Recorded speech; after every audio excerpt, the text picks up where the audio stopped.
The thing is, all things are possible. You tell me what you want, and if it comes within the framework of what I call the golden rule, which is simply doing unto others as you would have others do unto you. If it fits that frame, well then, you are on the right course. Well then, you can't do it physically, no. You don't have the power or the wisdom to do it. But there's something in you which is your essential being. It can do it. It knows exactly how to do it. Can you trust it? Can you trust this being within you to have heard what you heard? I heard it on this level, the request made. And if I heard it on this level, certainly the depth of my own being heard it. And on that depth, he has ways and means I do not have on this level. Therefore, I'm not concerned as to how it's going to work. I only know it will work. By simply assuming that I am already the one I want to be. And if I dare to assume it and remain faithful to it, then it becomes a fact. So imagining, plus this kind of faith, faith in God. And God is your own wonderful human imagination. So faith in God is the way to success.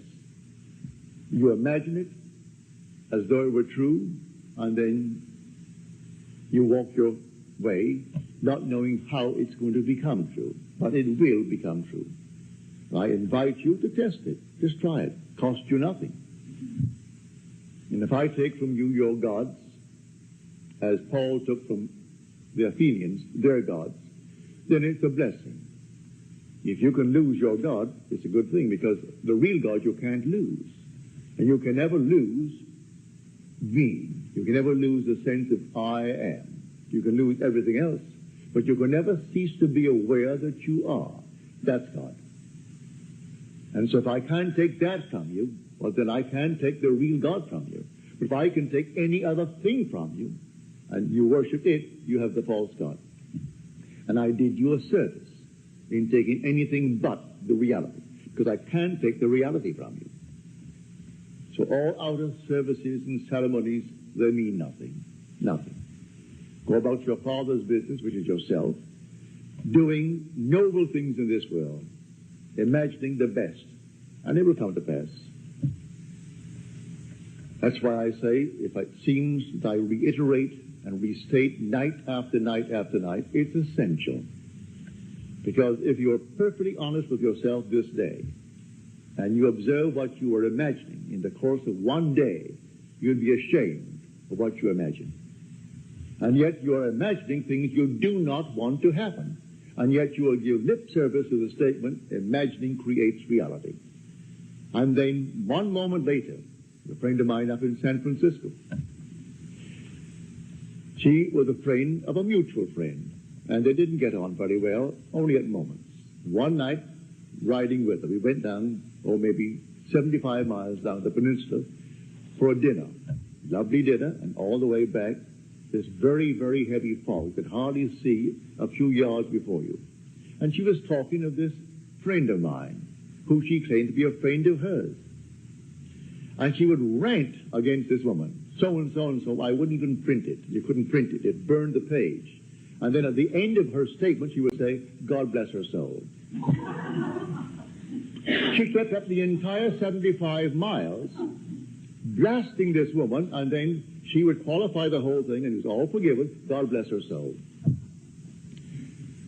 So she is still here. The other one has gone from this little section of time, and she's still playing the same part, using her imagination in every way she doesn't want in this world. And things went from bad to worse in her world. And they're still that way. And she can't for one moment believe she is the cause of the phenomena of her life. Oh, no. She can't for one moment. And yet I had one long 75-mile drive with her, where it would take a whole lifetime to reap that harvest. What she said in that long drive from dinner back home. So man has a very weak memory, and he doesn't remember when he did these things. But there's a depth in man who does not forget. Be warned in Galatians, be not deceived. God is not mocked. As a man sows, so shall he reap.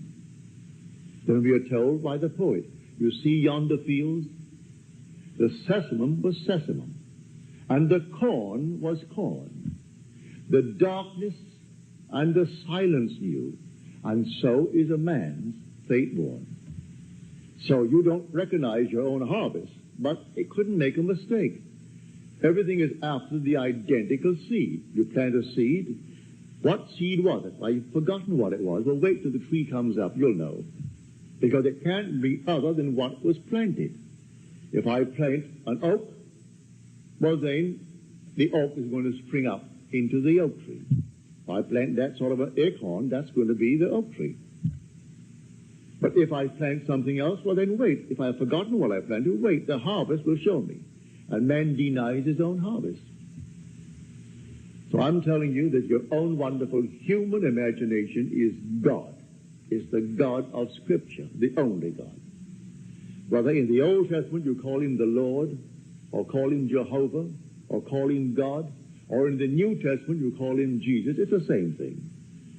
This is the creative power in man, and that creative power in man is man's own wonderful human imagination. Why repeat unnumbered stories that I've told you in the past? I could start with new ones, but what? You know the technique. And the technique is simple.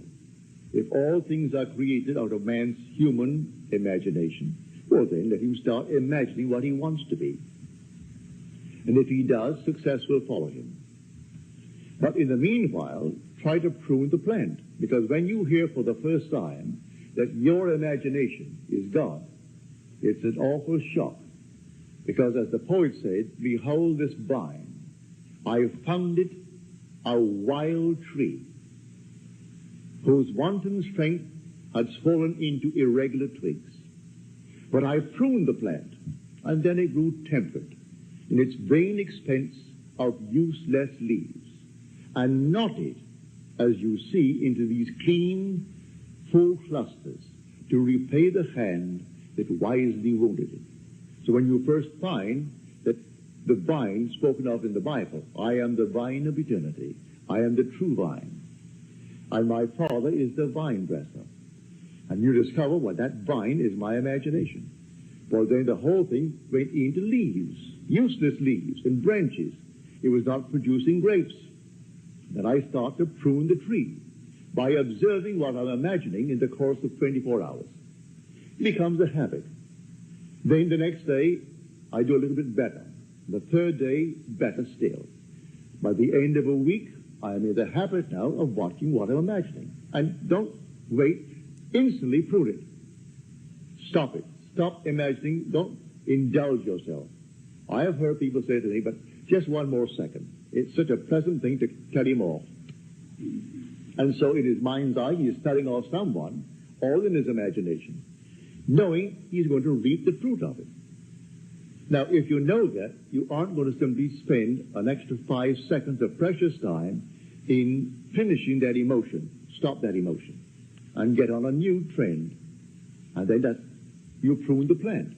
And finally, that plant's going to reward you with clean, full clusters because you wisely wounded it. And then you keep that vine going, and the vine will pay enormous dividends. I know from experience. When you go to bed at night, let your last thought be something noble, something wonderful, that you are now, or those you love are now, what you would like to be, and drop off into the deep in that state, and make it a habit. As we are told, you plant a seed, and then the seed becomes an act, and the act becomes a habit, and the habit becomes a character. So if I seem to repeat myself, it's because I have to. Because if anyone here tonight could honestly tell me that in the course of 24 hours, they have observed what they were imagining and had not a thing to find fault with, well, I would like to hear that, and I will not call you a liar because I'm not here to judge. But it would be a marvelous thing if you could tell me that. But I know that all of us are victims of habit, and we get into the habit of this internal conversations that are not pleasant. And we think that no one observes, no one sees. So as we are told in the book of Ezekiel, He said, Son of man, go down and see what the elders of the house of Israel are doing. So I went down to the house to observe the elders of the house of Israel. And there they were, each in his own room, carving on the wall. What wall? The wall of your own interior, the wall of this skull. And they were making abominable things. And they say, well, no one sees us. The Lord has forgotten us. They thought because they did it in the silence that no one knows, when the only reality is their own wonderful human imagination. And that is fully aware of what man is doing and rewards man, good, bad, or indifferent, with his imaginal act. Now, no one can tell me that you could not tonight start to become, if you want to be prosperous, that's a relative term. What you mean by prosperous would not be what another means by it, but what you, and just take yourself, what would it feel like if it were true? Just what would it feel like?